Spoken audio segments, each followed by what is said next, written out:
So, you guys, I just did a bunch of recording and realized that my microphone was not on. Yeah, so I'm getting ready to record again. But before I do, I want to bring up this wonderful mug here. The design.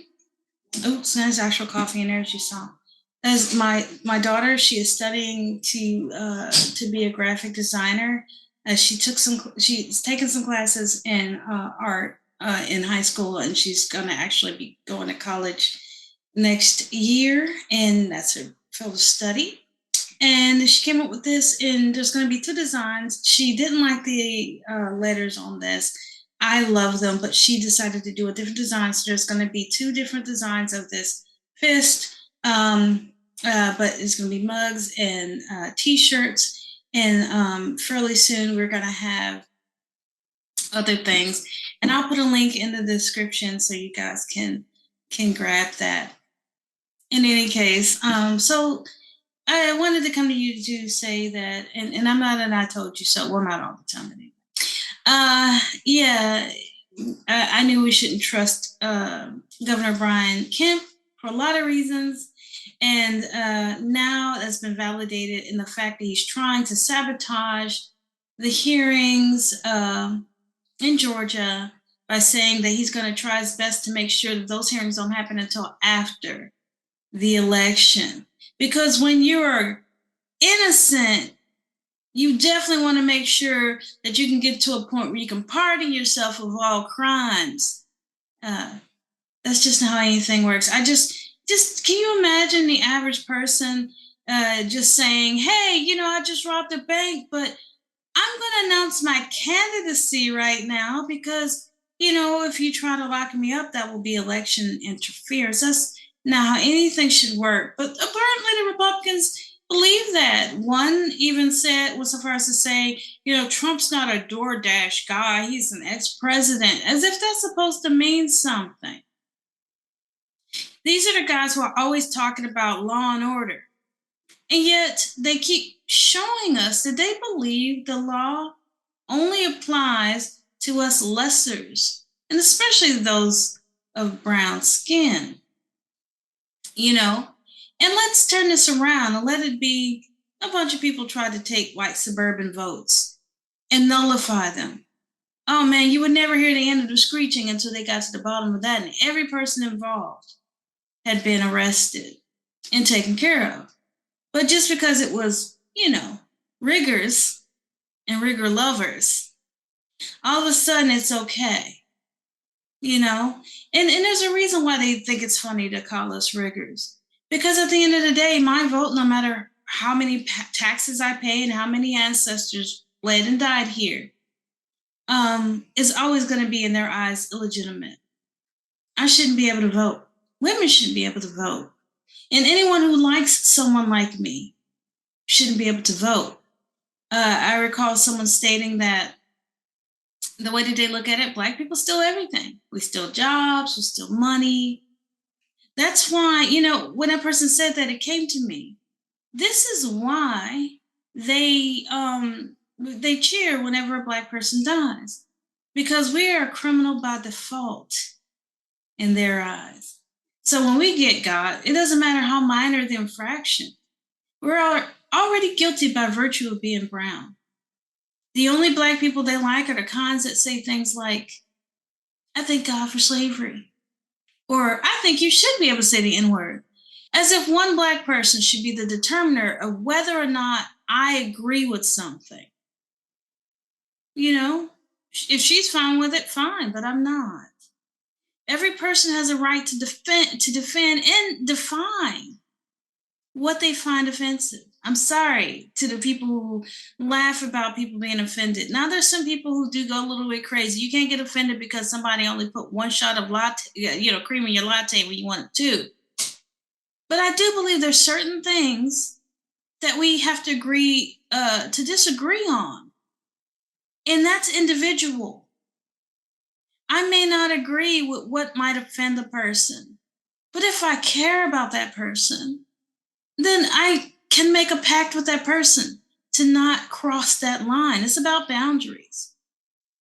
Just because someone like Candace Owens thinks it's fine to use the N-word doesn't mean I do. And I have a right to make that decision. She doesn't get to make the decisions for the rest of us. Just like no white person gets to go and make the decision for every white person. And the very idea of that is racist on its face. But for some reason, people on the right think that every decision a black person makes trickles down to every black person. But the decisions that they make are individual. It's why, as another person pointed out, they talk about black crime, but they never talk about white crime. Although white on white crime is a thing. And they need to look that up before they start thinking it's okay to kill a bunch of black people because black people kill other black people. Well, guess what? White people kill other white people more than black people ever could. We're the minority here. And it's about, proximity. It's about who you're around. Most people who are killed or harmed are killed and harmed by people that they know. So there goes that stereotype. It's just insane. But, I don't understand people support a guy who goes on and on about how he had this big, great secret squirrel news that was going to exonerate him. Yeah, hallelujah, Yeah. And then it comes down to the wire and his lawyers are like, you don't have any actual evidence, so could you not do that? And he demurred. And somehow it's still a win because reasons. And then it goes on about the debates. He's not going to do them because he's just that great and everybody should back him and everybody should just back out and just let him be the guy. Okay, can we do that? Okay, can we do it? No, that's not how it works. And with anything. Can you imagine a Miss America contestant going, I should be the winner. I want to judge everything. And I want everybody on the contestant field to just leave because I just want to be the winner. I'm the prettiest one anyway. We don't have to have a contest. I'm just the prettiest. Yeah. But for some reason, he gets away with this stuff and his minions just applaud it mindlessly like seals in a zoo or circus. And this is a circus, make no mistake. And the clowns are all the people who just imagine that this guy can you imagine if I just said, I'm the smartest, and then someone says, well, take a test, take an IQ test. I don't have to take an IQ test. See, taking an IQ test will be an admission I'm not smart. So if I take the IQ test, then I'm dumb. I'm not dumb enough to take an IQ test, so that shows I'm smart. And that's the logic that they go, oh, this is so brilliant. You just a master saw you. All I can say is that my hope is that this republic will stand. Because right now it's definitely looking pretty shaky. You've got people calling for violence because they know they're losing. You're on the losing side when you have to pull out the guns to get your way. That means your ideas aren't that great. People should be able to have a debate about ideas. But when you lose the debate, you don't get to shoot the debater on stage in the face. But that's what they're doing essentially. I lost the debate, now I just want to shoot everybody so I can say I won. Yeah. And these are the same people who hate giving trophies to all the little kids, the participation trophies. You know what? Trying to use violence to get what you want and then winning, that is the biggest participation trophy in the world. In any case, guys, this week is going to be crazy for me. So I'm not going to be, recording gloves off as often as I would like. I might do some shorts and things. Nicole's going to be recording and doing things. And so, but if anyone needs to reach out to me, there's an email that I also will put in the description And like I said, Nicole's going to put the merch in the description as well. And we'll continue to do that so people will know where to get Be Your Own Hero merch.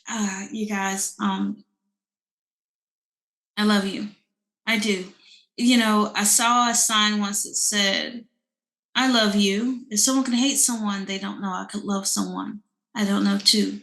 And I genuinely say that. And what I talk about is, humanitarian love. I don't want to see anyone hurt. I don't want to see anyone starve. I don't want to see a child without. I just don't. And that comes from a loving place. And a lot of us have that. It's steeped in compassion and it's steeped in empathy, and we can only all do so much, but we can do our part. And if enough of us do that, we might be able to make real change. So, yes, I love you guys. I will hopefully see you soon. If I'm hoping I'll start recording in earnest outside of maybe the occasional short, and maybe next Sunday. All right, love you guys. And like I said, if y'all have any questions, reach out. Stay blessed, stay wonderful, blessed be, and gloves off. Love you.